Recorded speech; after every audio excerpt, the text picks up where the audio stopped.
하나님의 은혜가 여러분들 가운데 함께 하시기를 주님의 이름으로 축복합니다.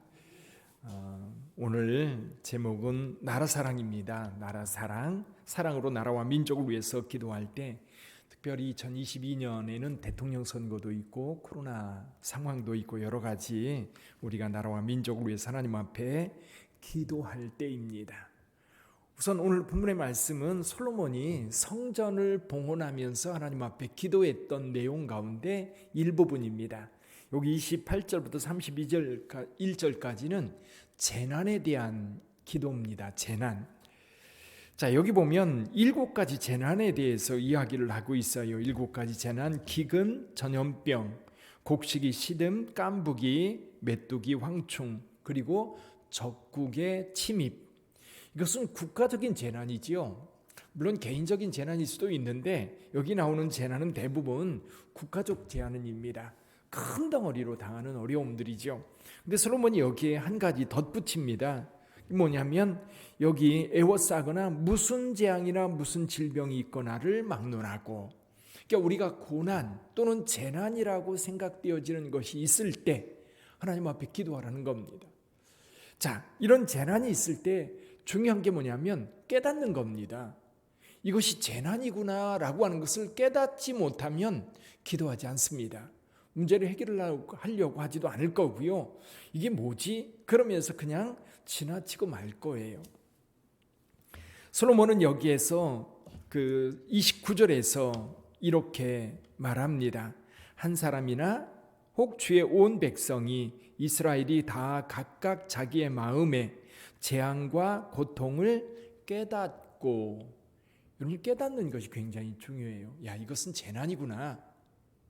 자, 오늘날 코로나 상황도 마찬가지입니다. 코로나 이번에 또 프랑스에서 새로운 변이가 발생했다고 해서 전 세계가 지금 또다시 긴장하고 있습니다. 그러니까 우리가 백신을 개발하는 것보다 더 빨리 지금 이제 변이가 발생하고 있는 것.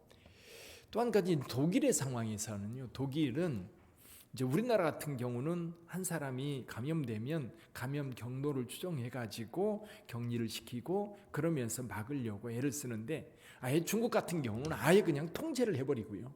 뭐 한 도시에 발생했다 그러면 그 도시 자체를 통제해버리면서 확산을 막고 있는데, 독일 같은 경우는 그걸 못하는 거예요. 한 개인의 어떤 그 개인의 자유를 침해하는 것이다. 그래서 그 사람의 경로라든지 이런 것들을 묻지를 못하는 거예요.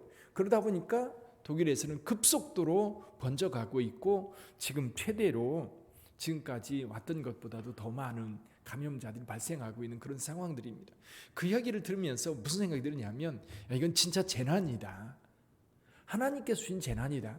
인간의 개인의 자유를 너무 이렇게 오픈시켜 놓다 보니까 개인의 자유를 너무 존중하니까 어떤 일이 벌어져요? 자기 멋대로인 거예요. 그러다 보니까 결국 그것이 자기 멋대로 하는 게, 인간성이 하나님 앞에 온전하게 서는 것으로 자율성이 주어지면 참 좋은데 이게요, 죄라고 하는 것으로 이게 흘러가게 되어 있거든요. 자, 이런 재난이 있을 때 하나님 앞에 이것을 깨달으면, 그래서 저와 여러분들도요, 신앙생활 하면서 어떤 어려움을 당하면 이건 재난이다, 이건 고통이다 라고 깨달을 때 우리가 해야 될 두 번째 단계가 뭐냐면 하나님께 나가는 겁니다. 솔로몬은 지금 솔로몬 성전을 건축하고 이 성전을 향하여 기도하는 것에 대해서 말씀하고 있어요. 솔로몬은 왜 성전을 향해서 기도하는 것을 이야기합니까? 성전은 하나님이 계신 곳이에요. 하나님이 이스라엘 백성들과 함께하는 곳입니다. 자, 우주라고 하는 곳이 있고요. 우주 가운데에도 지구라고 하는 곳이 있습니다. 지구 가운데에도 저 중동 지역 이스라엘에도 예루살렘 안에도 성전이 있고요. 성전 가운데에도 성소가 있고 지성소가 있습니다. 거기 하나님께서 그 백성들과 함께하고 계시다. 그러므로 그 하나님을 향해 손을 들고 기도하는 겁니다. 여기서 성전을 향하여 손을 펴고 무슨 기도나 무슨 간구를 하거든 여기 성전을 향하여 손을 편다라는 얘기는 하나님을 향해 기도한다는 이야기지요. 하나님을 향해 기도하는 겁니다. 사랑하는 성도 여러분, 특별히 재난이 있을 때 하나님 앞에 기도하시기를 주님의 이름으로 축원합니다. 특히 이 재난이 있을 때 우리가 꼭 하나님 앞에 기도하면서 우리를 살펴봐야 될 것이 뭐냐면 우리의 허물과 죄입니다. 대개 재난은, 여러분, 재난은 대개 요즘에는 천재지변이라고 말하지만 또 한편으로 보면 우리의 죄악과 관련된 경우가 참 많아요. 특히 전염병인 경우에 그런 경우가 참 많지요. 그래서 우리가 하나님 앞에 설 때 늘 우리 자신을 돌아보는 회개의 기도가 꼭 필요하다. 어디서 잘못되었는지, 무엇이 하나님 앞에 온전치 못한 것인지 깨닫고 회개하며 고칠 때 이 재난이 끝나는 거예요. 이 재난에서 벗어나게 되는 겁니다. 그래서 솔로몬은 기도합니다. 재난 중에 기도를 들으시는 하나님께서 그 백성들을 돌아보시고 하나님 앞에 기도할 때 그 재난에서 건져주기를 소원하고 있어요. 그러면서 42절에서 말씀합니다. 여호와 하나님이여, 주의 기름 부음 받은 자에게서 얼굴을 돌리지 마시옵고 주의 종 다윗에게 베푸신 은총을 기억하옵소서. 다윗을 기억하고 그 백성들을 축복해 달라는 거지요. 사랑하는 성도 여러분, 오늘 우리는 재난 중에 있습니다. 자, 이런 상황에서 특히 기독교, 한국의 기독교는 두 가지 방향으로 완전히 갈라져 있어요. 물론 어느 나라든지요, 정치라고 하는 것을 생각해 보면 보수와 진보라고 하는 어느 나라든지 이게 다 이렇게 나누어져 있어요. 근데 이것이 이게 서로 싸우는 것 같지만 서로 함께 상승해 갑니다. 성장해 가면 그 나라는 이제 좋은 나라가 되는 거고, 서로 싸우다가 한쪽이 완전히 무너져 버리면 나라가 망합니다. 건강한 나라는 이 두 세력이 늘 같이 있어요. 같이 있으면서 서로 상승해 가는 것으로 성장해 갑니다. 근데 이제 이 한쪽이 정권을 잡아서 한쪽을 완전히 무시해버리고 없애버리면 잘 되는 것 같지만 곧 망해요.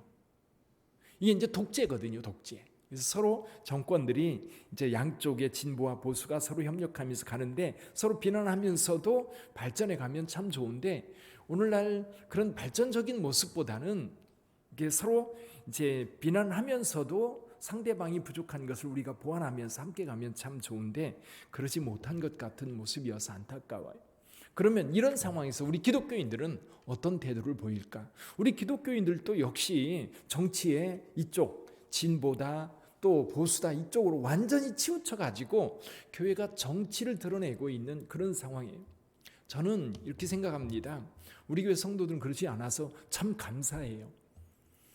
어느 교회 같은 경우는 목사님들도 그렇고 교회 성도들도 이렇게 교회 안에서도 이렇게 나누어져 가지고 이렇게 서로 얼굴을 붉히는 그런 경우도 있는데 그건 바람직하지 않습니다. 그거보다 더 중요한 게 예수 그리스도예요. 여러분, 정치의 보수냐 진보냐 가지고 교회 안에서 싸우면 안 됩니다. 그리고 교회 안에서 성도들이 그 어떤 편향된 상황을 가지고 자기 주장에 앞장서기보다 좀 예수 그리스도가 그 속에 있어서 좀 품고 기도했으면 좋겠어요. 여러분, 기독교인들은 오히려 한 차원 더 높은 차원에서 나라와 민족을 위해서 하나님 앞에 기도해야 될 줄 믿습니다.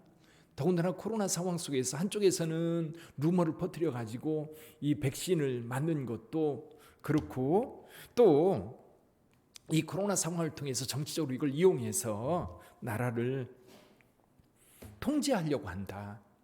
이제 그런 얘기를 하면서 백신 맞는 것도 거부하는. 근데 지금 문제가 뭐냐면 백신 안 맞고 거부하는 사람들이 오히려 지금 위중증 환자라든지 감염이 굉장히 많이 확산되고 있어요. 그러니까 이 3차까지 접종을 한 분들은 이제 감염이 돼도 경증으로 그냥 지나치는 경우가 많습니다.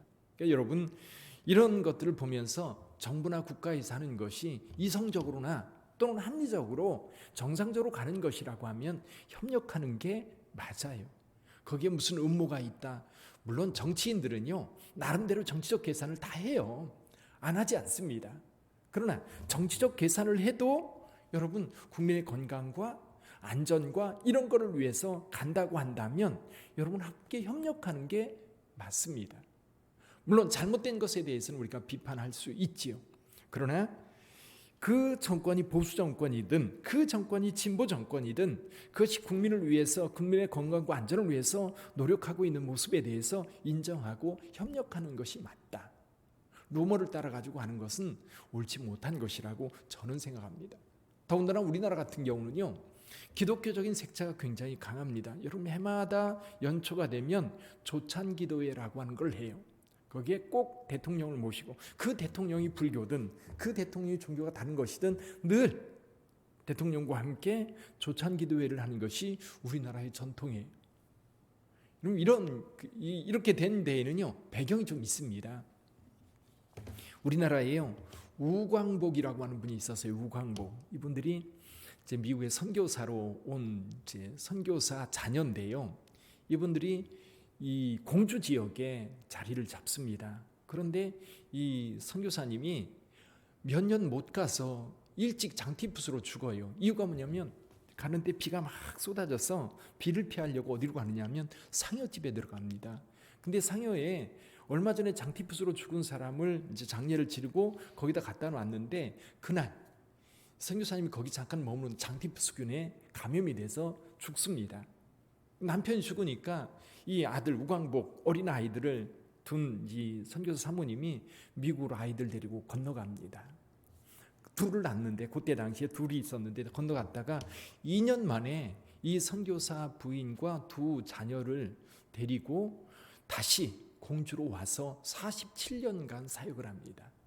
그때 이제 우광복 아예 어린 나이였는데 우리나라의 초등학교, 중학교까지 졸업하고 미국으로 가서 공부하고 우리나라에 오게 되는데, 언제 오느냐면요, 우리나라가 해방되고 하지라고 하는 사람이 우리나라 식타 통치를 할 때였습니다.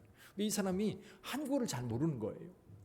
영어도 모르고, 그러니까 영어와 한국어를 잘하는 사람을 찾다 보니까 그 중에 한 사람이 누구였냐면 우광복이라고 하는 사람이었던 겁니다. 그래서 우광복이라고 하는 사람에게 하지 장군이 뭘 주문하느냐면, 이제 한국어도 능통하고 영어도 능통하니까 그 사람한테 이 한국을 도울 수 있는 한국 사람들을 좀 이렇게 이제 정권을 세워서 나갈 때에 좀 괜찮은 사람 50명을 추천해 달라라고 부탁을 했다고 그래요. 우광복한테.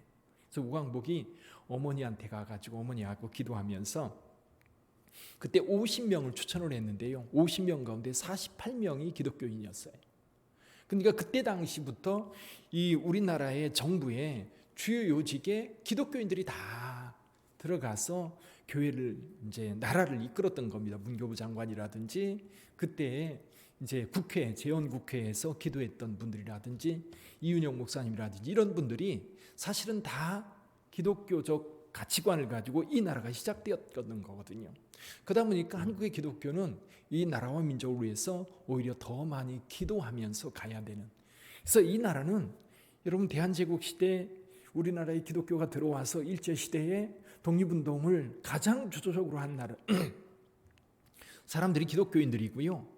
뿐만 아니라 이 우리나라의 미래를 위해서 꿈꿨던 사람들도 기독교인들이에요. 그 전통이 지금까지 오면서 지금 그런 기독교적 색채를 지우려고 하는 사람들이 많아요. 근데 여러분, 그런 상황 속에서 우리가 나라와 민족을 위해서 더 많이 기도해야 될 줄 믿습니다. 특별히 우리 빛된 교회는 나라와 민족을 위해서 기도하는 교회가 되기를 원합니다. 그래서 여러분, 기도할 때마다 나라와 민족을 위해서 기도하되 몇 가지를 위해서 기도해 주세요. 첫째는 대통령을 비롯한 이 의정자들이 하나님을 두려워하고 국민들을 두려워하는 태도로 정치 정략을 가지고 통치하는 것이 아니라 하나님 앞에서 온전한 양심과 지혜를 가지고 통치할 수 있도록 여러분 기도해 주시기를 바랍니다.